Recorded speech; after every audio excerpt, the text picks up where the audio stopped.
હવે આગળ વાત કરીએ તો મહીસાગરમાં વરસાદમાં જાનૈયાઓએ ગરબાની રમઝટ બોલાવી। ખાનપુરના ગાંગટા ગામમાં વરસાદ વચ્ચે વરરાજા અને જાનૈયાઓના ગરબા રમી મજા માણી। વરસાદના કારણે મંડપ અને ભોજન વ્યવસ્થામાં નુકસાન થયું, છતાં ઉત્સાહમાં કોઈ કમી ન આવી। ખાનપુર તાલુકાના ગાંગટા ગામમાં વરસાદના રોમાંચક વાતાવરણમાં એક અનોખા લગ્ન સમારોહ યોજાયો। ભારે વરસાદ વચ્ચે વરરાજા અને જાનૈયાઓએ ગરબાની રમઝટ જમાવી અને વરસાદના પાણીમાં ગરબા રમવાની મજા માણી।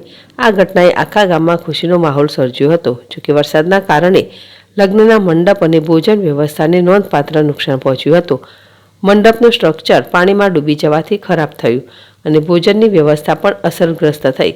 આમ છતાં જાનૈયાઓનો ઉત્સાહ ઓછો ન થયો અને તેમને વરસાદની મજા લેતા ગરબાનો આનંદ માણ્યો। સ્થાનિક રહેવાસીઓએ આ ઘટનાને યાદગાર ગણાવી અને જણાવ્યું કે આવી પરિસ્થિતિમાં પણ લોકોએ ખુશીઓ ઉજવવાનો અનોખો રસ્તો શોધી કાઢ્યો। આ લગ્ન સમારોહ ગાંગટા ગામના ઇતિહાસમાં એક ખાસ પળ તરીકે યાદ રહેશે।